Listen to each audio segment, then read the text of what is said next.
Good afternoon. My name is Elvis Cabrera. I'm a specialist with the United States National Guard. I'm also prior service. I served 3 years with the United States Army, regular Army, active duty with the 3rd Brigade, 3rd Infantry Division.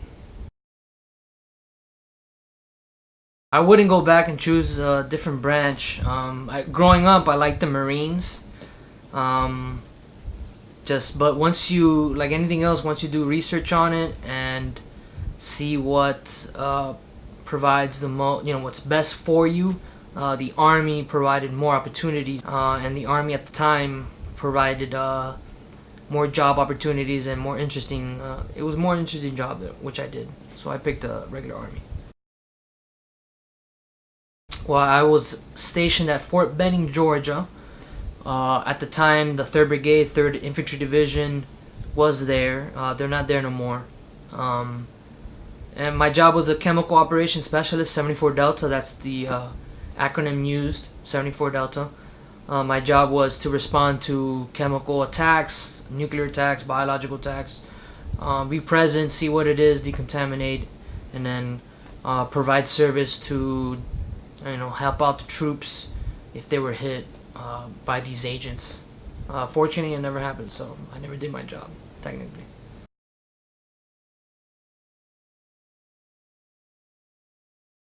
My mom didn't believe I my mom didn't believe I signed up. I had told her I'm gonna sign up, and she's like, "Yeah, right, BS, BS." The day that I signed, I showed up with the paperwork, the contract, and she still didn't believe it. It didn't hit her really until they picked me up and took me to the MEPS, which is the recruiting processing area. And then when the day I went to war. When I went to Iraq, 2005, January 2005, my parents came to see me to send me off as one of the last troops to go, and they were all crying. So it was like very surreal, like you see in the movies, you see the parent picking you up and crying. It wasn't that fun, but they knew I had signed a contract and they understand that I had to do it, so they had no choice, even though they were sad.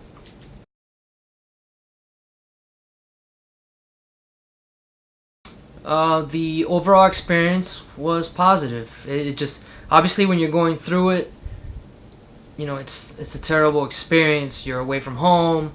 At any moment you can be killed.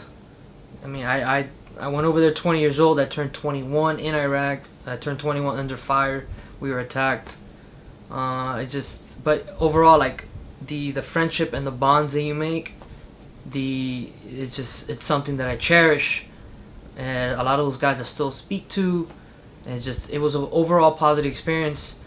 I'm in the infantry now with the National Guard. It could be different now. The next time I go to war, it's going to be to actively look for people and take them down. Most memorable moment, to be honest with you, it's when the day that we were going to go to Iraq, and we're all getting ready for the convoy. We were up at 2 in the morning because you have to go through checks and this and that, make sure you have all your equipment, and just feeling that excitement, that those butterflies in your stomach, feeling that other soldiers have gone through. And then when we got into our vehicles and we started going across the berm, there's a berm from Kuwait to Iraq, and it said entering enemy territory, and it was just like wow, this is it, like it's happening. So that's and obviously when you leave like it's a joyous experience. You get on that helicopter and you're leaving, it's just like you don't believe you made it. You did 13 months and you survived, and you're just like you're happy to go home.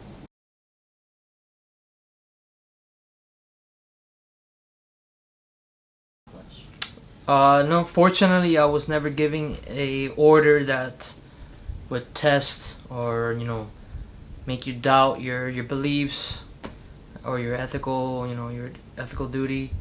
I went there. We provided services for the Iraqis, water, food, security. We were there for the elections. Just imagine a million people trying to vote for the first time, women too. So I think overall, no, I was never given something that I didn't want to do or I thought it was a bad thing to do. Everything I was tasked to do was actually positive, in my opinion.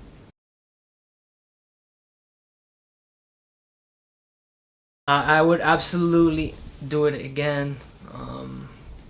Overall, it was probably the best times of my life in the sense of, you know, personally, being a part of something bigger. I excelled. I was doing really well.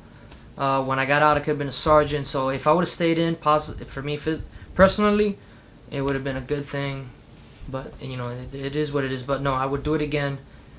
The friends I've met, the friends that we've lost, that we're fortunate to meet and have in our lives, were just positive impacts. And to the point I've re-enlisted. I've done it again. So, and I'm actually gonna stay in because now when you're older, you just realize, you know, just you gotta think out, you know, long term. And I like being in. As much as it sucks to be away from the family, I like being in.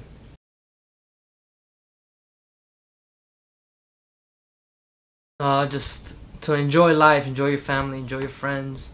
Especially after John passed away, he was killed in action. Just how, you know, life can be taken away from you. So just I've came back and I try to enjoy life as much as possible. Family. I'm all about the moment. You know, you never know when life can be taken from you. Okay, so no, what I would tell recruits is to take charge of your career. Um, try to go there with an open mind. Some people love it, some people hate it. Just make sure you do what you want to do. If you want to do airborne, insist to do airborne. If you want to do aerosol, which is the helicopter rappelling, insist to do aerosol. If you want to do ranger school, get better your PT scores. It's all about you. You have to improve yourself, and you have to push yourself, and you have to be persistent in your career to improve. So yeah, again, I would tell recruits just to take charge of your careers.